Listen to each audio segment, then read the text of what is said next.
کیا golden Fox کو اتنا ذمہ دار نہیں ہونا چاہیے تھا کہ وہ اس مقدس و اہم کتاب کی حفاظت کرتے؟ سالوں سے ہم اس لڑکے کے لیے اس سے بات کر رہے ہیں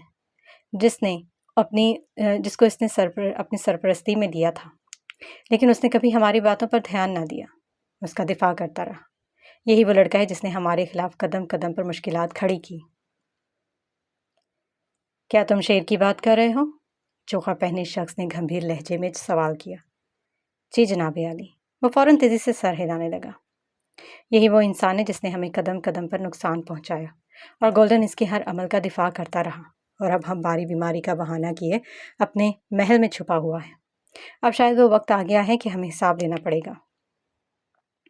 اس کی بات پر چوکھا پہنے شخص نے گردن اٹھا کر سامنے دیکھا۔ اس کی سنہری چھوٹی چھوٹی آنکھوں میں ایک گہرا جتاتا ہوا احساس تھا جس پر دیمن یکدم خاموش ہوا، کچھ گھبرا کر سنبھلا۔ میرا مطلب ہے جناب عالی، کیا ہمیں حساب نہیں لینا چاہیے؟ گولڈن کے حوالے سے ہم پہلے ہی یہ فیصلہ کر چکے ہیں کہ جب تک وہ خود ہم سے رابطہ نہیں کرتا ہم اس سے رابطہ نہیں کریں گے، نہ وہ کسی مجلس کا حصہ بنے گا۔ سیاہ چوغا والے شخص نے باروب اور بلند آواز میں اپنی بات کا آغاز کیا۔ اس وقت اس سے زیادہ کچھ نہیں کرنا چاہیے، یہ وقت درست نہیں ہے۔ ہمیں اپنے اہم دن کی تیاریاں کرنی ہیں، اور اس وقت سب کی توجہ اور قوتیں فقط اسی پر ہیں، نہ کہ گولڈن پر۔ وقت آنے پر ہر چیز کا حساب ہوگا۔ فیصلہ سنا دیا گیا۔ دیمن لب بھینچ کر رہ گیا، مزید کیا کہہ سکتا تھا؟ سب کے چہروں پر مایوسی کے آثار آنے لگے تھے۔ اور وہ لڑکا؟ دیمن نے ذرا ہمت کرتے شیر کے متعلق پوچھا۔ ابھی اس کا بھی وقت نہیں آیا۔ وہ شاید اس بات کا کھل کر اظہار نہ کر سکتا تھا کہ وہ اس کے خلاف محاذ رائے کی پوزیشن میں نہیں ہے۔ تنظیم طاقتور صحیح، لیکن عوام کی طاقت کا مقابلہ کرنا عظیم سے عظیم تنظیم کے لیے بھی آسان نہیں ہوتا۔ یہ اس وقت ہمارے لیے امتحان ہی ہے کہ یہ اہم موقع ہے، اور ہم اسے یوں ضائع نہیں کر سکتے۔ وہ اپنا چوکھا سنبھالتا وہ اپنی جگہ سے اٹھا۔ وہ بھی سب اس کے احترام میں کھڑے ہو گئے۔ انہیں اپنی سازش بری طرح ناکام ہوتی نظر آئی۔ اس مجلس کا انعقاد بہت کوشش کرنے کے بعد کیا گیا تھا، لیکن شاید اس پیشوا کی ذہن سازی بڑی قوتوں نے کر کے بھیجی تھی۔ وہ جانے لگا تو سب نے پیٹھ کے بل جھک کر اسے رخصت کیا۔ اس کے جاتے ہی وہاں چامگوئیاں شروع ہو گئی۔ ڈیمن سب سے نظریں چراتا اپنی فائل سمیٹنے لگا۔ ساری کوششیں بیکار ہوتی نظر آئیں۔ وہ سب کٹ پتلیاں تھیں جن کی کوئی انفرادی اہمیت نہ تھی، اور اس پر انہیں اس چیز کا شدت سے احساس ہو رہا تھا۔ چوگا پہنا شخص وہاں سے جا چکا تھا۔ یہ کیا تھا؟ ان میں سے ایک نے دیمن کی طرف دیکھ کر استفسار کیا۔ تم تو بہت بڑھ چڑھ کر کہہ رہے تھے کہ ہماری بات سنی جائے گی۔ سن تو لی گئی ہے۔ اس نے کندھے اچکائے، چہرے پر ناگواری تھی۔ وہ اپنا کوٹ لیے خود بھی وہاں سے جانے لگا۔ مزید یہاں رکنا بیکار تھا۔ تم جب کچھ کر نہیں سکتے تھے تو اتنی بڑی باتیں کرنے کی کیا ضرورت تھی؟ کچھ نہ کر سکتے تھا کا کیا مطلب؟ کیا تم کسی بڑے رہنما کو اجلاس میں بلانے کی طاقت رکھتے ہو؟ نہیں نا، تو اپنا منہ بند رکھو۔ دیمن برس پڑا۔ فیورز دے کر اپنی جیب گرم کروا کر اب تم منہ پھیر کر جا رہے ہو؟ میں نے جو وعدہ کیا اسے نبھایا، ہماری بات سنی گئی، اور ہم سب ہی جانتے ہیں کہ ہم صرف اپنا موقف دے سکتے ہیں، مزید کچھ نہیں کر سکتے۔ اس نے تلخی سے کہا اور باہر کی جانب بڑھنے لگا۔ وہ جانتا تھا مزید یہاں رکنا مطلب خود کو جنگلی جانوروں کے حوالے کرنا تھا۔ چامگوئیاں عروج پر تھی، سب اپنی اپنی بولی بولنے میں پوری طرح مگن تھے۔ سورج اب سر پر آ چکا تھا۔ دھوپ سخت تھی، گرمی کا احساس بڑھتا جا رہا تھا، لیکن وہ ہر شے سے بے نیاز پتھرائی نگاہوں سے سامنے دیکھ رہا تھا۔ ہر جگہ قاہرہ کے بارڈر سے کئی میل دور تھی۔ شیر گاڑی کے سے ٹیک لگائے کھڑا تھا۔ جنرل تو ڈینیل وہاں پر موجود تھے۔ پولیس کی بھاری نفری نے میڈیا کو روک رکھا تھا۔ کچھ لوگ فاصلے پر کھڑے تھے۔ دفتن فضا میں ہیلی کاپٹر کی گڑگڑاہٹ گونجنے لگی، اور ہیلی کاپٹر دھیرے دھیرے نیچے آنے لگا۔ میڈیا کے کچھ لوگ اس طرف بڑھنے لگے، لیکن ہنوز پولیس ان کا گھیراؤ کیے ہوئے تھی۔ جو ہیلی کاپٹر زمین کے قریب آ رہا تھا، شیر کا دل کسی گہری کھائی میں ڈوبتا جا رہا تھا۔ وہ آگے بڑھنے لگا۔ اس کا رخ ہیلی کاپٹر کی طرف تھا۔ ہیلی کاپٹر کے پنکھے سے نکلتی تیز ہواؤں سے مٹی اڑ رہی تھی۔ جہاں سب تیز مٹی اڑتی ہوئی اسے بچنے کی کوشش کر رہے تھے، وہیں شیر بغیر کسی حجت کے آگے بڑھتا رہا۔ آنکھوں میں مٹی جاتی رہی، مگر بہتے آنسوؤں کے باعث مٹی بھی ساتھ بہہ جاتی۔ جنت اس کے پیچھے لپکی۔ آہستہ آہستہ فضا میں ہیلی کاپٹر کا شور کم ہوتا گیا۔ تبھی ایک شخص اترا جس کے ہاتھ میں ننھا مولود تھا۔ شیر نے روتے ہوئے اس بچے کی طرف دیکھا۔ غازی نے کہا تھا کہ مجھے کچھ ہو جائے تو اسے میرے بھائی کے حوالے کرنا۔ اس نے یہ کہتے ہوئے بچہ شیر کی طرف بڑھا دیا۔ شیر نے لرزتے ہاتھوں سے بچہ گود میں لیا۔ ان گنت کیمروں کی آوازوں سے فضا میں عجیب سی آواز پیدا ہو رہی تھی۔ بچہ آنکھیں پھاڑے اپنے آس پاس ہوتی سرگرمیوں کا جائزہ لے رہا تھا۔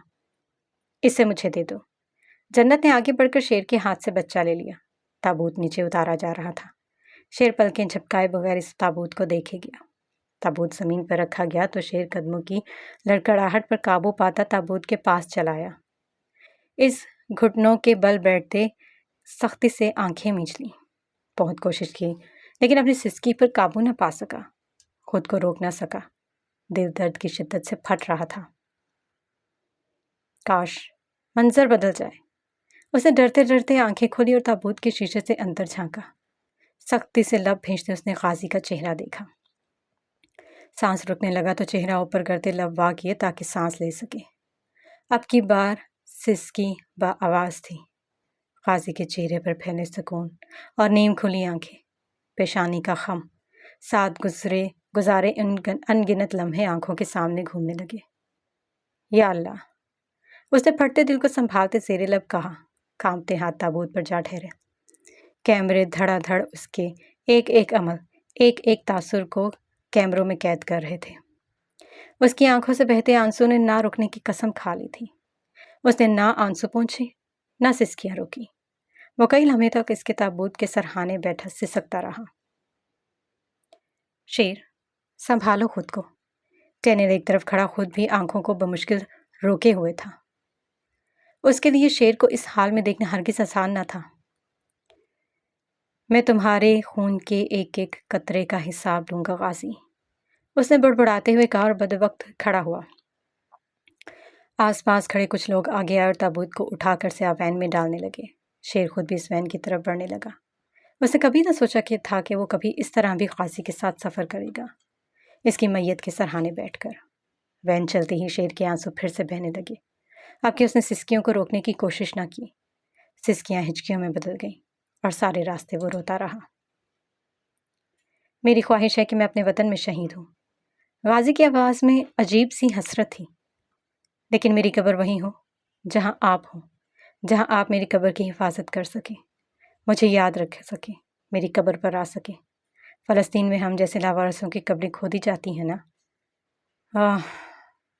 شیر نے تڑپتے دل کو مٹھی میں زور سے جکڑ لیا۔ غازی، میرے بھائی، وہ اس کے تابوت پر سر رکھے پھوٹ پھوٹ کر رونے لگا۔ اس کا وجود رونے کی شدت سے لرزنے رہا تھا۔ اسلام آباد کا موسم خوشگوار تھا، لیکن مارچ کے ختم ہوتے ہی درجہ حرارت بڑھنے لگا۔ دھوپ نکلتی تو گرمی کا احساس بھی بڑھ جاتا، جبکہ شام ہوتے موسم میں ٹھنڈک پھیل جاتی۔ حاشر کمرے میں بیٹھا لیپ ٹاپ پر بین الاقوامی خبریں سن رہا تھا۔ تب اس کی نگاہ اس ویڈیو پر رک گئی۔ ویڈیو صاف تھی، قریب سے بنائی گئی تھی۔ حاشر کے تاثرات بدل سے گئے۔ شیر رو رہا تھا۔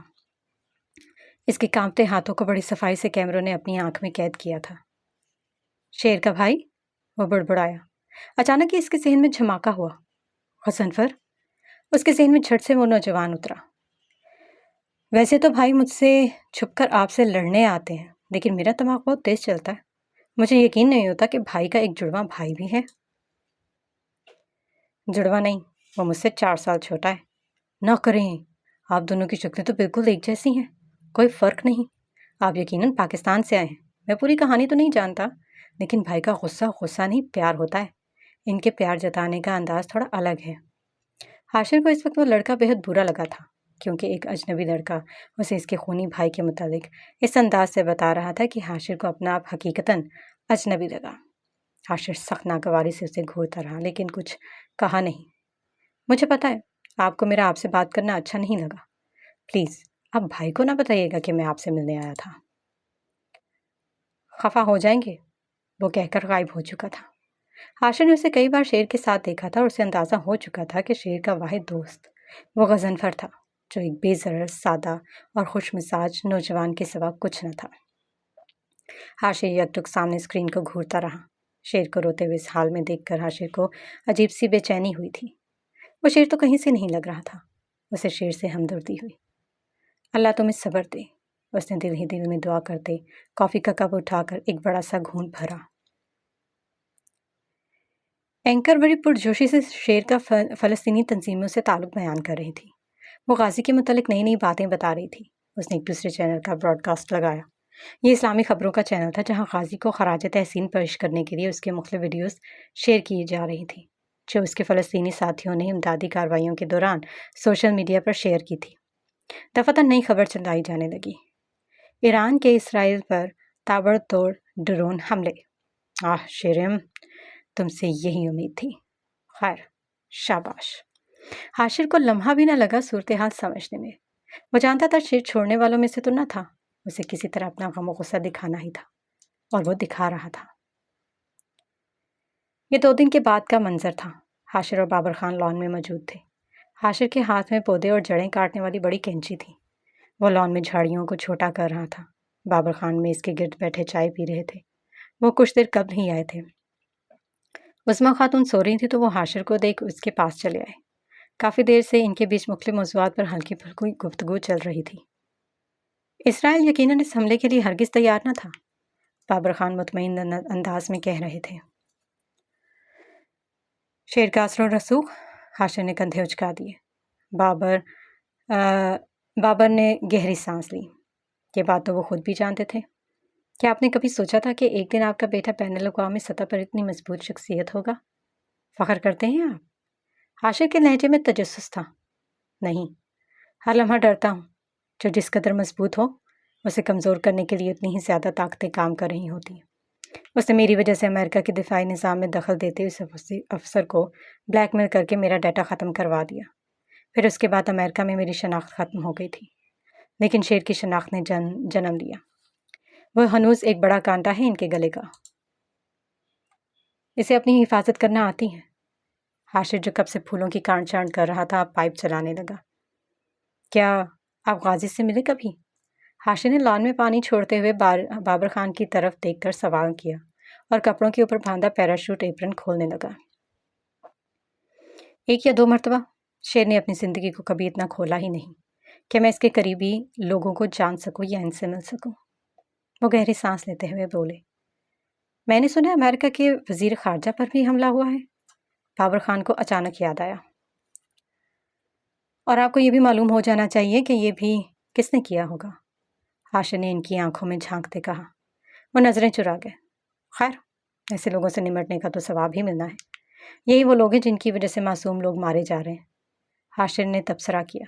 بابر خان کچھ نہ بولے، کرسی پر بیٹھے چائے کی چسکیاں لیتے رہے۔ حاشر بھی آ کر ان کے درمیان بیٹھا اور اپنے لیے چائے نکالنے لگا۔ آپ کی شیر سے بات ہوئی ہے؟ میں نے رابطہ کیا تھا لیکن اس نے میرا فون نہ اٹھایا، بابر خان آہستگی سے بولے۔ حاشر مزید کچھ نہ بولا، خاموشی سے چائے کی گھونٹ بھرتا رہا۔ اس کی سوچ کا پنچھی وہیں شیر کے آس پاس پرواز کر رہا تھا۔ ہنسو اور یہ دنیا تمہارے ساتھ ہنسے گی، رو تو تمہیں تنہا رونا ہے، گاؤ تو یہ پہاڑ تمہیں جواب دیں گے۔ تمہاری فضاؤں میں کھو جائے گے۔ خوش ہو تو لوگ تمہیں ڈھونڈیں گے، غمگین ہو تو وہ مڑ کر چلے جائیں گے۔ وہ آپ کی خوشی کا پورا پیمانہ چاہتے ہیں لیکن انہیں آپ کی پریشانی درکار نہیں۔ خوش رہو تو تمہارے دوست بہت ہیں، اداس رہو گے تو اکیلے رہ جاؤ گے۔ آپ کی امرت والی شراب کو مسترد کرنے والا کوئی نہیں ہے، لیکن زندگی کا زہر آپ نے تنہا پینا ہے۔ حاصل کرو تو دنیا جینے میں مدد کرے گی، لیکن کوئی آپ کو مرتے وقت مدد نہیں کرے گا۔ خوشیوں کے درمیان میں آپ سب کے لیے ایک کھلی ہوادار جگہ ہے، لیکن درد کی سرنگ سے سب کو ایک ایک کر کے اکیلے گزرنا ہے۔ وہ محل کے عقبی باغ میں تالاب کے کنارے لگی سنگ مرمر کی میز کے گرد قدیم طرز پر بنی شاہی کرسیوں میں سے ایک پر بیٹھا تھا۔ سامنے ہی ہیزل بڑا سا شراب کا گلاس لیے گھونٹ گھونٹ پی رہی تھی۔ ساری دنیا جان گئی ہے، لوگ آپ پر تنقید کر رہے ہیں۔ کسی نے تو یہ تک کہہ دیا کہ آپ براہ راست قتل و غارت میں بھی ملوث رہے ہیں۔ شاہی خاندان چاہے سالوں پہلے ختم ہو چکا لیکن آپ تو ایک شہزادے ہیں، میں ایک شہزادی۔ ٹھیک ہے، ہمیں نقصان پہنچانا اتنا آسان نہیں۔ تم جانتی ہو ہیزل، میں نے تمہیں کبھی اپنے ساتھ کیوں نہیں رکھا؟ گولڈن نے اپنے چہرے کے سیاہ نشان پر ہاتھ پھیرتے سنجیدگی سے سوال کیا۔ ہیزل یکدم چپ ہو کر باپ کی طرف دیکھنے لگی۔ کیونکہ تم اپنی ماں کی طرح ہو، جسے لاکھ دفعہ سمجھانے پر بھی بات سمجھ میں نہیں آتی۔ بس کسی طرح لوگ تمہاری بے وقوفی کو دانائی مان کر تمہاری بات پر متفق ہو جائے۔ وہ اس پر اچانک ہی برس پڑا۔ کتنی دفعہ میں ایک ہی بکواس کرتا رہوں کہ کبھی کبھی خاموشی اور کنارہ کشی ہی ہمارا بہترین جواب ہوتا ہے۔ یہ شاہی نام و رتبہ ایک ایسا خول ہے جس میں ہم صرف چھپ سکتے ہیں، کوئی قلعہ نہیں جس میں بیٹھ کر ہم ہر وقت دنیا سے لڑتے رہیں۔ بڑے سے بڑا بادشاہ بھی ایک وقت بے بس اور کمزور ہوتا ہے۔ کیا تمہیں اپنے منہ سے بولوں کہ میں کتنا بے بس اور کمزور ہوں اس وقت؟ اٹھ ادھر سے اور دفع ہو جا۔ محل میں رہ رہی ہے مگر میرے سامنے مت آنا، جا دفع ہو جا۔ وہ ہذیان بکتا بری طرح چلا رہا تھا۔ ہیزل تیزی سے اٹھی اور بھاگتی ہوئی وہاں سے نکلتی چلی گئی۔ عقل سے اندھی عورت، وہ بڑبڑاتا ہوا شراب کے گھونٹ بھرنے لگا۔ بڑبڑاہٹ جاری تھی۔ یکدم ہی غضب کا طوفان اٹھا اور اس نے شراب کی بوتل اٹھا کر پوری قوت سے زمین پر دے ماری۔ وہ گھاس پر ٹپکا کھاتی، پتھریلی روش سے ٹکراتی اور سرخ مایہ زمین پر بہنے لگا۔ ایک ناگوار سی بو فضا کو اپنے حصار میں لینے لگی۔ گولڈن کی سنہری آنکھیں اس سرخی مایہ کی زمین پر بنتی لکیر کو گھورتی رہی تھی۔ غازی کی شہادت کو ایک ہفتہ گزر چکا تھا۔ اگلے روز غازی کی میت کے لیے وہ شارجہ چلا آیا تھا۔ اس کی تدفین یہیں ہونی تھی۔ شیر خود بھی وہیں موجود تھا۔ اس نے بظاہر خود کو سنبھال لیا تھا، لیکن وہ جانتا تھا کہ اس دھچکے سے کبھی نہیں نکل سکے گا۔ دل کا ایک حصہ ہمیشہ خالی رہے گا۔ روح کا یہ زخم ہمیشہ رستہ رہے گا، کبھی نہیں بھرے گا۔ یہ ضرور ممکن تھا کہ وہ زخم کے ساتھ جینے کا آغاز کر دے۔ شیر نے اس نومولود کو غازی کہنا شروع کر دیا تھا۔ اس کے دیکھتے ڈینیل اور جنت بھی اسے غازی کہنے لگے۔ وہ شیر سے زیادہ جنت کے قریب تھا۔ وہ اس کا بہت خیال رکھتی تھی۔ یوں کہا جائے کہ وہ یوں پورا دن اسی میں مصروف رہنے لگی تھی تو غلط نہ ہوگا۔ وہ اس وقت LED اسکرین کے سامنے بیٹھی تھی جہاں شیر کانفرنس کر رہا تھا۔ ننھا غازی ایک طرف کھلونوں کے انبار کے ساتھ مگن نظر آ رہا تھا۔ کبھی آپ کا کسی ایسے پڑوسی سے سامنا ہوا ہے جس نے آپ کا لان کی گھاس کاٹنے والا آلہ ادھار لیا ہو اور اچانک ہی دعویٰ کر دے کہ وہ آپ کے پورے لان کا مالک ہے؟ کیا آپ سوچ سکتے ہیں کہ ایسا دنیا میں باشعور لوگوں کے بیچ ہوا ہو؟ نہیں، لیکن ایسا ہوا ہے اور دنیا واقف ہے اس سے۔ شیر نہایت ہی سنجیدہ اور اسپاٹ انداز میں بات کر رہا تھا۔ سامنے میڈیا کا سیلاب امڑ آیا تھا۔ غازی کی شہادت نے نہ صرف غازی کو پوری دنیا میں ایک نئی پہچان دی تھی بلکہ خود شیر کا موقف سننے کے لیے ساری دنیا ایک پاؤں پر کھڑی تھی۔ ڈینل اس کے برابر میں کھڑا، ہاتھ پیٹھ پر باندھے کھڑا تھا۔ ٹھیک ہے، ہم ایک ایسی دنیا میں رہ رہے ہیں جیسے عجیب و غریب ہستیاں رہتی ہیں، لیکن ماڈرن دنیا میں ایسے لان ادھار مار کر پھر ملکیت جتانے والے کردار کو ہم اسرائیلنگ کہتے ہیں۔ اور کوئی نئی بات نہیں ہے یہ، میں آپ کو بتاتا ہوں، بہت پہلے کی کہانی ہے۔ وقت اور حالات اس کی الگ الگ تشریح کرتے ہیں، پر میں آپ کو درست طریقے سے بتاتا ہوں۔ وہ ہاتھ کے اشارے سے اپنی بات سمجھانے کی کوشش کر رہا تھا۔ ایک دفعہ کا ذکر ہے، ایک دور دراز ملک میں لوگوں کے ایک گروپ نے فیصلہ کیا کہ انہیں ایک نئے گھر کی ضرورت ہے۔ ہم انہیں آوارہ خانہ بدوش کہہ سکتے ہیں۔ ان خانہ بدوشوں کو کافی عرصہ گزر چکا تھا اور وہ اپنے نام کرنے کے لیے ایک جگہ تلاش کر رہے تھے، ایک ایسی جگہ جہاں وہ اپنے خیمے لگا سکیں، مارش میلو بھون سکیں اور شاید بیلگمن کا دوستانہ کھیل کھیل سکیں۔ اس کے انداز میں نفرت کے ساتھ ایک گہرا تمسخر بول رہا تھا۔ لیکن کیا یہ غریب بے گھروں کی کہانی ہے جو نئے گھر کی تلاش میں ہے؟ کیا نیا گھر تلاش کرنا یا پوری زمین کا دعویٰ کرنا، یعنی اسرائیل؟ سمجھ سکتے ہیں آپ سب؟ ایک اور گہرا طنز۔ یوفوریا نامی زمین سے آبائی تعلق کی کہانیوں سے متاثران آوارہ بازوں نے اسے اپنا نیا گھر بنانے کا فیصلہ کیا۔ اب لوگوں کے لیے اپنی جڑوں کی یاد تازہ کرنا کوئی معمولی بات نہیں ہے، لیکن یہ لوگ اسے بالکل نئی سطح پر لے آئے ہیں۔ انہوں نے اپنے آپ کو باور کروایا کہ زمین کے لیے کیے گئے اعمال تاریخ کے اٹاری میں کہیں چھپے ہوئے ہیں۔ خیر، آپ کہہ سکتے ہیں کہ یہ ان کی فطرت ٹھہری۔ لہٰذا یہ آوارہ سفر کرتے ہوئے یوفوریا کے ساحل پر پہنچے۔ ان کی آنکھیں ایک نئے آغاز کے خوابوں سے چمک رہی تھیں، ایک نئی شروعات کا خواب دیکھنا یا کسی اور کی حقیقت پر مسلط ہو جانا، دوسرے کی زمین پر گھس بیٹھنا۔ انہیں جیسے معلوم نہ تھا کہ اس سرزمین کے موجودہ مقامی باشندے پہلے ہی اپنے خاندانوں کے ساتھ آرام سے آباد ہیں، اپنے زیتون کے درختوں کی دیکھ بھال کر رہے ہیں، اپنا کاروبار کر رہے ہیں، اپنے خوابوں کو جی رہے ہیں۔ وہ چمکتی مسکراہٹ والے لوگ تھے اور خوبصورت خواب دیکھتے تھے اور ایک جدید معیاری طرز زندگی گزار رہے تھے، جس کا خواب صرف خانہ بدوش ہی دیکھ سکتے ہیں، آوارہ گھس پیٹ خانہ بدوش۔ لیکن مقامی باشندے مہربان تھے، وہ شیطان خانہ بدوشوں کے ارادوں کو نہیں جانتے تھے۔ ان معصوم کھلے دل والے مہمان نواز باشندوں نے کھلے دل سے ان کا خیر مقدم کیا۔ ہر بے گھر شخص کی طرح ان آوارہ خانہ بدوشوں نے ایک بڑے گھر کا خواب دیکھا، جہاں وہ رہ سکے اور حکومت کر سکیں۔ اور یوفوریا سے بہتر کیا تھا؟ وہ سرزمین جہاں سورج چمکتا تھا اور زیتون کے باغات نے ہر طرف منظر کی خوبصورتی کو بڑھا دیا تھا۔ کیمروں کے کھٹ کھٹ کی آوازیں فضا میں وقفے وقفے سے گونج رہی تھیں، اسے ہر چینل پر لائیو سنایا جا رہا تھا۔ اسلام آباد میں اس وقت شام کے 7 بج رہے تھے۔ بادلوں سے گھرا آسمان ہلکے جامنی سے گہرے جامنی میں تبدیل ہو رہا تھا، ہلکی ہلکی ہوائیں چل رہی تھیں۔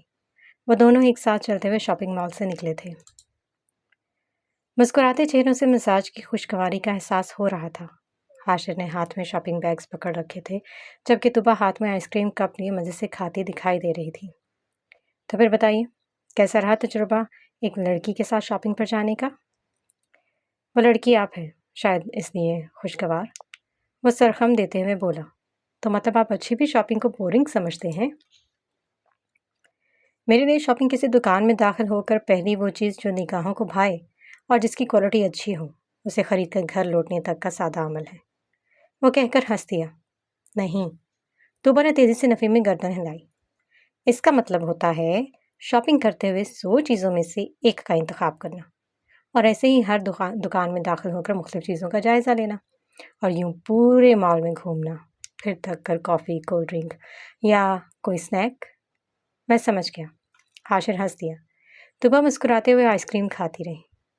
ویسے آپ پر یقین ہے کہ آپ کو نکاح کے دن یہی رنگ پہننا ہے؟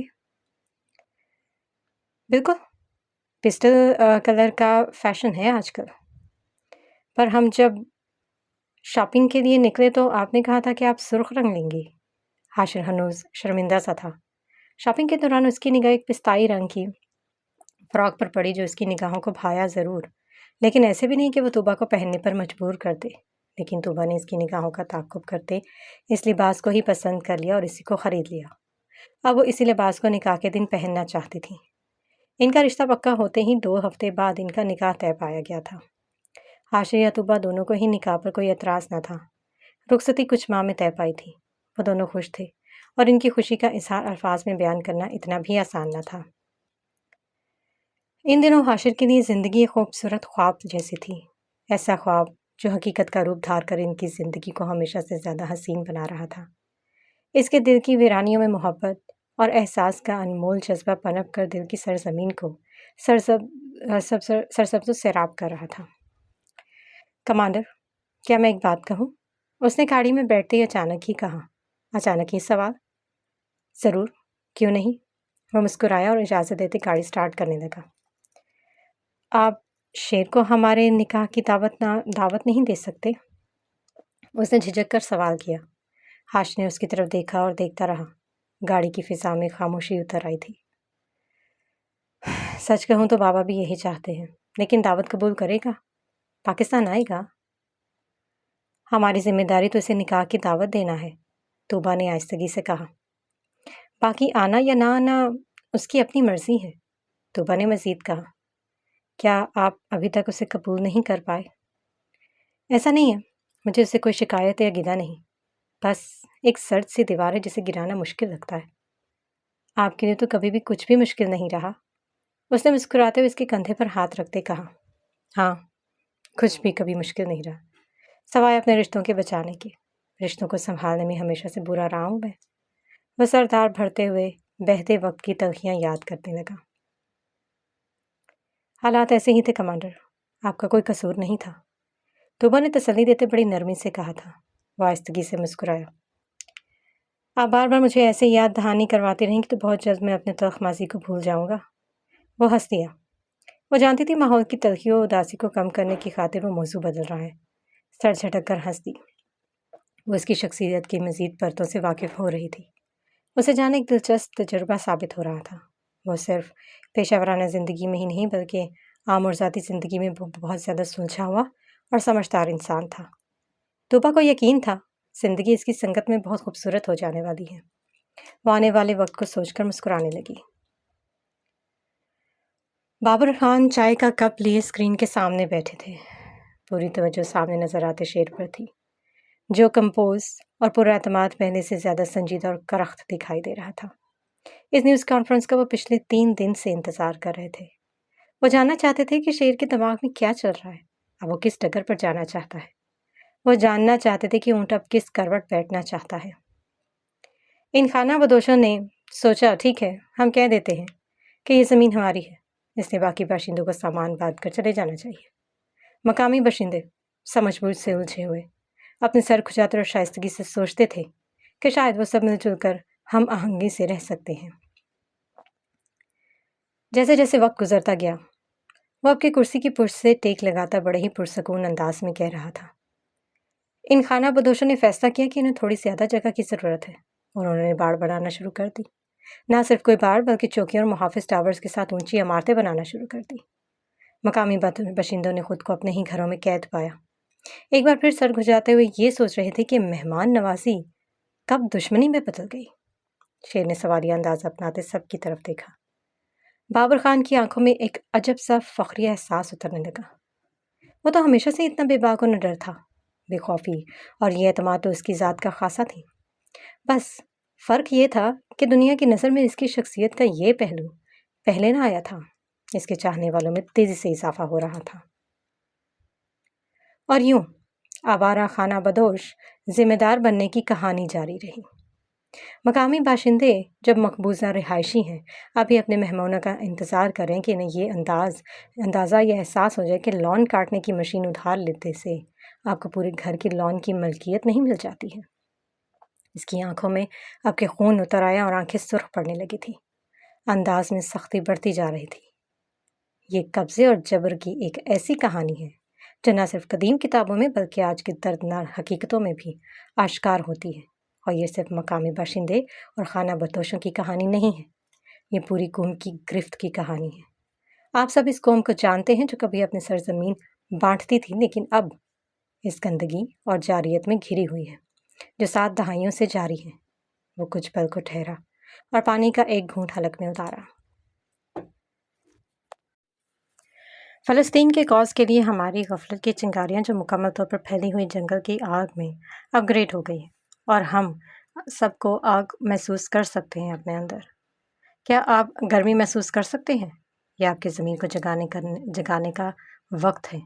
جغرافیائی سیاسی اسرار کو ڈی کوڈ کرنے کے لیے اپنی آنکھیں، کانوں اور دماغوں کو کھولیں۔ سیاست کو ڈی کوڈ کریں، پوشیدہ ایجنٹوں کو ظاہر کریں اور اس طرح بیداری پھیلائیں۔ وہ جیسے پوری دنیا سے مخاطب تھا۔ مجمع میں موت کی سی خاموشی تھی۔ سب سن بیٹھے اسے سن رہے تھے۔ سائرن سے زیادہ اونچی آوازیں بنیں، متحرک ہوں جیسے یہ وقت کے خلاف دوڑ ہو۔ حکومتوں کو اپنے جی پی ایس کو تازہ کرنے کے لیے دباؤ ڈالیں۔ اسرائیل کا سامنا کرنا ایک ناممکن مشن لگتا ہے، ہم سب یہ جانتے ہیں، اس لیے ہمیں GW5 اور GW6 کے میدانوں میں جنگجو بننے کی ضرورت ہے۔ ڈیجیٹل جنگ کے محاذوں میں شمار ہونے والی طاقتیں بنیں۔ ہمیں انٹرنیٹ کے ایونجرز کے طور پر سوچیں۔ ہمارا ہتھیار معلومات، علم، سمجھنا، سیاست، قوانین، انسانی حقوق اور جو کچھ بھی آپ گوگل کر سکتے ہیں اس کی پیچیدگیوں کا سامنا کریں، اسے سمجھیں۔ بین الاقوامی تعلقات، اقتصادی پالیسیوں، تاریخی سیاق و سباق کی حرکیات میں مہارت حاصل کریں اور جغرافیائی سیاسی پیچیدگیوں کی گہرائیوں میں غوطہ لگائیں۔ اپنے آپ کو ثقافتی باریکیوں، سفارتی حکمت عملیوں اور تنازعات کے ابھرتے ہوئے منظرنامے کی وسیع تفہیم سے آراستہ کریں۔ اس ڈیجیٹل صلیبی جنگ میں آپ کا اسلحہ لامحدود ہے۔ وہ آپ کا تجسس آپ کی سب سے بڑی طاقت ہے، لہٰذا روشن خیالی کی اس جستجو میں آپ کا سامنا ایک گھسپیٹیا گروہ ہے۔ وہ پورے اعتماد سے بلا خوف و خطر بڑے ہی کھلے لہجے میں بات کر رہا تھا، کیونکہ اسے اندازہ ہو چکا تھا کہ اب آدھی سے زیادہ پبلک جاگ گئی ہے، متجسس ہے، جاننا چاہتی ہیں، سننا چاہتی ہیں، لہٰذا ایک اچھا انسان بننے کا فیصلہ کرے۔ اچھا انسان وہ ہے جو دوسرے انسانوں کا درد سمجھے، اسے محسوس کرے، اور یہ میں صرف شیر بن کر نہیں بلکہ اپنی ذاتی حیثیت، ذاتی شناخت کے ساتھ کہہ رہا ہوں۔ شیرم بابر خان کی حیثیت سے میں دنیا کو بیداری کی طرف لانے کی چھوٹی سی کوشش کر رہا ہوں۔ وہ خاموش ہوا تو میڈیا ممبران ان سے سوال پوچھنے کو لپک پڑے، ہاتھ اٹھاتے اجازت طلب کرتے بے صبری دکھا رہے تھے۔ مسٹر شیر، کیا بتا سکتے ہیں کہ اسرائیل کی طرف سے لگایا جانے والا الزام کہ آپ کی کمپنی نے ایران کو اسلحہ فراہم کیا، جو اب وہ ان کے خلاف؟ شیر بے اختیار ہنسا، اس کی ہنسی میں گہری نفرت اور غصہ دکھائی دیا۔ آپ کا مطلب ہے وہ خانہ بدوش، آوارہ خانہ بدوش جو لان کاٹنے والے آلے کو ادھار لے کر لان پر قبضہ کرتے ہیں؟ کیا ایسے لوگوں کے الزامات کو سنجیدہ لینا چاہیے؟ مسٹر شیر، واشنگٹن میں وزیر دفاع پر ہونے والے حملے کے بارے میں کیا خیال ہے؟ کہا جا رہا ہے کہ آپ اپنے بھائی کی شہادت کا بدلہ لینے کے لیے اپنے تعلقات اور اثر و رسوخ کا استعمال کر رہے ہیں۔ شہادت تو فلسطین کے بچوں کے لیے ایک احساس ہے، شرف ہے، وہ بڑے ہی فخر سے اسے اس سر کا تاج بناتا ہے، مگر یہ بیان بالکل برابری کی بنیاد پر ہے۔ اس میں سوال کرنے یا الزام لگانے کا تنتنا تو نہیں ہونا چاہیے لوگوں میں، لیکن اگر کسی کے پاس ثبوت ہے تو میں سزا کے لیے تیار ہوں۔ وہ لاپرواہی سے بولا۔ مزید مجھے کچھ نہیں کہنا، وہ اپنی جگہ سے اٹھتے ہوئے بولا۔ پولیس میڈیا والوں کو روکنے کے لیے آگے بڑھی۔ شیر ڈینل کو اشارہ دیتا آگے بڑھنے لگا، کیمرے کا رخ ابھی بھی اسی کی طرف ہی تھا۔ تم مجھے اپنی شادی پہ بلا رہے ہو یا میں کوئی خواب دیکھ رہا ہوں؟ شیر کا انداز ہلکا پھلکا تھا۔ ان حالات میں اپنے وہ فون کی سکرین پر چمکتا نام دیکھ کر واقعی حیران ہوا تھا اور فوراً ہی فون اٹھا لیا۔ کیا خواب لگ رہا ہے؟ میری شادی ہونا؟ تمہیں دعوت ملنا؟ پہلے تو تمہیں لڑکی ملنے پر حیران ہوں۔ جانے کیسے اس سے بات کرتے اس کی وہی پرانی شرارتی رگ پھڑر اٹھی۔ دوسری طرف حاشر نہ چاہتے ہوئے بھی مسکرایا۔ کیا اس پر میں ہنسوں؟ حاشر نے لہجے کو سنجیدگی کی چادر میں لپیٹتے سوال کیا۔ مرضی ہے، لیکن مجھے اندازہ لگانے دو کہ میری بھابھی کون ہے۔ شیر کے اس جملے پر حاشر کے تاثرات بدلے تھے، اعصاب ڈھیلے پڑے۔ وہ مسکرایا۔ یقیناً وہی مشرقی حسینہ جیسی کیپٹن طوبہ، بس وہی تمہیں بھگت سکتی ہیں۔ مزاح کا عنصر احترام کی آڑ میں چھپا۔ اپنے بارے میں کیا خیال ہے؟ مجھے تو بچپن میں ہی نواز دی گئی تھی ایک عربی دوشیزہ جو میرے ساتھ بہت خوش ہے۔ تمہارے اس بیانے پر مجھے شک ہے۔ تمہیں صرف برداشت ہی کیا جا سکتا ہے۔ حاشر نے حساب برابر کرنا چاہا۔ مجھے اپنی طرح تو مت سمجھو۔ شیر نے اسے تپانا چاہا۔ اپنی طرح نہیں سمجھ رہا تبھی تو کہہ رہا ہوں، حاشر نے دو بدو جواب دیا۔ میں بھی کس انسان سے بحث کر رہا ہوں؟ شیر کی افسوس کرتی آواز سنائی دی۔ میں ویسے بھی اپنے سرکاری مہمان سسر سے ملنے پاکستان آ رہا تھا۔ اب یہ مت سمجھ لینا کہ میں تمہاری دعوت پر تمہاری نکاح میں شرکت کر رہا ہوں، شیر نے جتانے والے انداز میں کہا۔ احسان ہے آپ کا، بلکہ احسان عظیم، میں انتظار کروں گا، حاشر نے کہہ کر فون بند کر دیا۔ دوسری طرف شیر نے مسکراتے ہوئے فون کی اسکرین کو دیکھا۔ وہ کچھ بہتر محسوس کر رہا تھا۔ تب بھی جنت ننھی غازی کو لیے وہاں آئی۔ تم حاشر سے بات کر رہے تھے؟ ہاں، شیر نے اس کی گود سے غازی کو لیتے ہوئے کہا۔ ہم پاکستان جا رہے ہیں، شیر نے ننھی غازی کے بالوں کو انگلیوں سے سہلاتے مسکرا کر کہا۔ حاشر شادی کر رہا ہے، بابا وہیں خوش ہیں، ان کی میل ملی تھی مجھے۔ اور تم کیسے ہو؟ جنت نے اس کی پیشانی پر بکھرے بالوں کو سمیٹتے نرمی سے سوال کیا۔ بہتر ہوں، تم نہ ہوتی تو شاید مجھے معمول پر آنے میں بہت وقت لگ جاتا۔ شیر کی آنکھوں میں محبت کے ساتھ ساتھ ایک شکر گزاری کا احساس تھا۔ ہمیشہ ٹھیک رہو، تم ایسے ہی اچھے لگتے ہو۔ جنت اس کی آنکھوں میں جھانک رہی تھی، مغرور، خود پسند، طنز کرتے ہوئے، غصہ کرتے ہوئے۔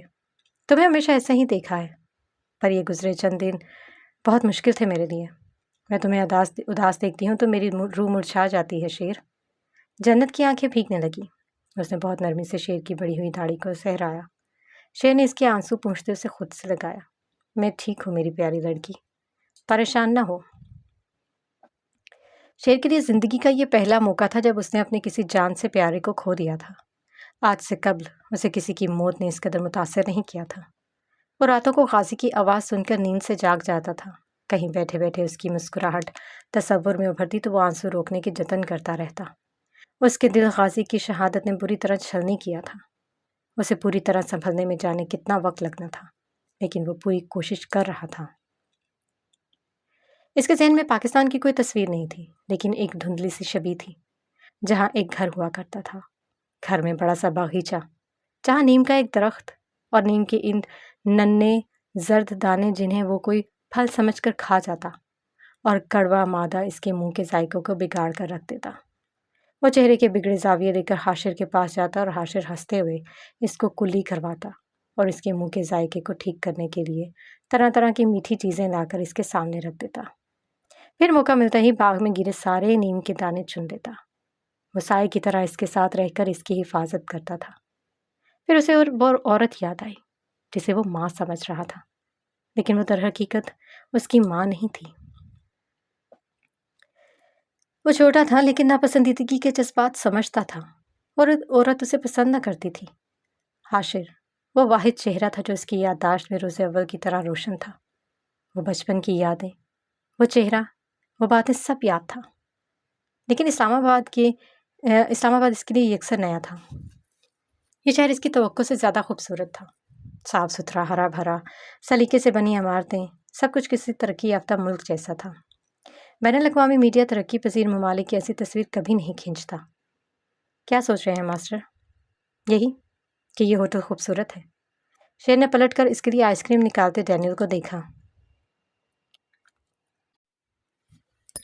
بس جو پہلے نمبر پر نظر آیا اسی پر میں نے بکنگ کروا لی۔ میں نے کبھی نہیں سوچا تھا کہ پاکستان اتنا خوبصورت ہوگا، وہ کھسیا کر بولا۔ آپ کو جتنی چڑ پاکستان سے تھی مجھے لگتا تھا کہ افریقہ کے کسی پسماندہ گاؤں جیسا ہوگا۔ ایسے گاؤں ہیں یہاں بھی، اور ایسی پسماندہ جگہیں ہر ملک میں ہوتی ہیں۔ فرق یہ ہے کہ میڈیا ہمیں کیا دکھاتا ہے۔ ویسے تمہاری اس گرل فرینڈ کا کیا ہوا؟ اسے پتہ چل گیا تھا کہ میں دانیال نہیں ہوں، ڈینیل ہوں۔ اس نے منہ بنایا۔ وہ کیسے؟ اس نے سوشل میڈیا پر مجھے دیکھ لیا اور یہ بھی جان گئی کہ میں آپ کا پرسنل اسسٹنٹ ہوں۔ بس پھر اس کے رنگ ڈھنگ ہی بدل گئے۔ وہ تیزی سے کہہ رہا تھا۔ شیر نے اس کے ہاتھ سے آئس کریم لی۔ کیا وہ ڈر گئی؟ ہاں، اور ویسے بھی شادی شدہ تھی۔ ڈینیل نے اس کی معلومات میں اضافہ کیا۔ شیر سر جھٹک کر ہنس دیا۔ میں کل امش سے ملنے جا رہا ہوں، میں چلوں؟ وہ ایک دم پرجوش ہوا۔ اس کی پرجوشی پر شیر نے آنکھیں سکیڑی۔ تم اتنے پرجوش کیوں ہو؟ وہ کیا ہے نا کہ تھوڑی سمجھ ہی جائیں۔ وہ دانت نکالنے لگا۔ تھوڑی عزت کرو، میرے ہونے والے سسر ہیں۔ شیر نے اسے گھورا۔ تو کیا آپ جیل میں رشتہ مانگنے جا رہے ہیں مس جنت کا؟ ڈینیل نے مسکرا کر پوچھا۔ شیر بے اختیار ہنس دیا۔ کہہ سکتے ہیں۔ وہ کندھے اچکاتا آئس کریم کا چمچ بھرنے لگا۔ ڈینیل ہنسنے لگا۔ یہاں میں اپنا کون سا شناختی کارڈ استعمال کروں گا، ڈینیل یا دانیال؟ ڈینیل سنجیدہ ہوتے پوچھنے لگا۔ اور اب ہم کب تک یہاں رہیں گے؟ اگلے سوال پر شیر نے کندھے اچکا دیا۔ ہم حاشر کا نکاح اٹینڈ کرتے ہی واپس چلے جائیں گے۔ کہاں جائیں گے؟ شارجہ۔ کیا ہم مستقل وہیں رہیں گے؟ اگلا سوال شیر کو کچھ سوچنے پر مجبور کر گیا۔ روسی حکومت کی طرف سے ہمیں عدالت میں پیش ہونے کا نوٹس ملا تھا، جس کے بعد ہم نے ان سے وقت مانگا تھا۔ ہمارا وکیل چاہتا ہے کہ ایک بار آپ عدالت میں پیش ہوں اور اپنا موقف بیان کریں۔ کیا وکیل ہمارا موقف ٹھیک سے پیش نہیں کر رہا؟ شیر نے اب رخ پوری طرح ڈینیل کی طرف موڑ دیا۔ وہ اپنی پوری کوشش کر رہا ہے، ڈینیل نے وضاحت دی۔ انسان کا بھانجا ہر تاریخ پر خود آتا ہے، ڈینیل نے دھیمے لہجے میں کہا۔ وہ فارغ انسان ہے، میں تو نہیں، اور سارے ثبوت گواہ ہمارے پاس موجود ہیں۔ ہم پر قاتلانہ حملے کی کوشش کی گئی، کیا پیلس کا ستیہ ناش نہیں ہو گیا؟ ویڈیوز تو ہر جگہ موجود ہیں۔ عدالت مزید کیا چاہتی ہے؟ سیدھا سیدھا فیصلہ سنا کر نقصان کا ازالہ کروائے اور سزا دے مجرموں کو۔ شیر تلخی سے بولا۔ ان کا موقف بھی بہت مضبوط ہے، ڈینیل نے کہا۔ جتنا بھی مضبوط ہو، لیکن مظلوم تو ہم ہیں، انہوں نے ہم پر حملہ کیا ہے۔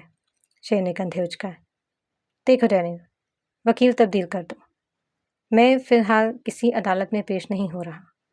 زندگی معمول پر آ ہی نہیں رہی۔ میں جنت کو اب مزید حالات کے دھارے میں نہیں چھوڑنا چاہتا۔ وہ بہت کچھ برداشت کر چکی ہے۔ جانتے ہو میں کتنی شرمندگی محسوس کرتا ہوں اسے دیکھ کر، اور اب تو میرے اوپر ایک اور ننھی ذمہ داری بھی ہے۔ میں اب اس زندگی کو ایک نارمل بہاؤ پر لانا چاہتا ہوں۔ اس نے دونوں ہاتھ برابر کرتے ہوئے اشارہ کیا۔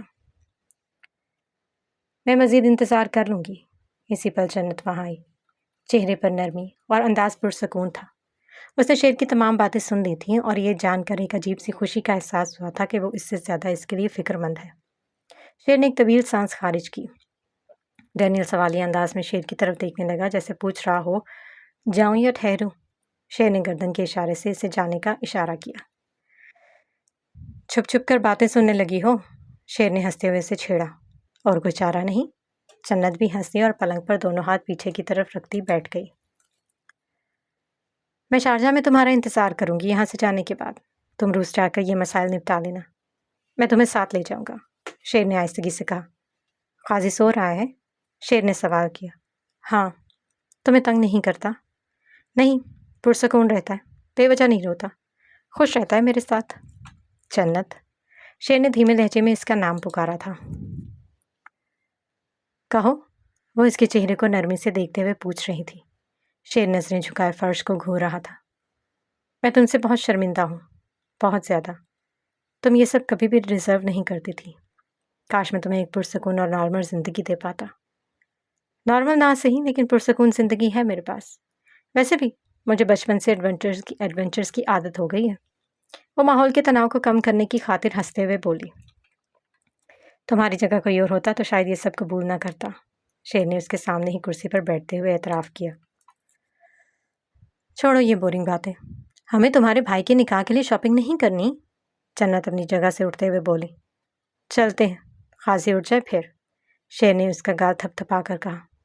ٹھیک ہے، وہ مسکرا دی۔ میں اب یہ کام سے نکل رہا ہوں، تو میں میسج کروں گا، تم قاضی کو لے کر آ جانا۔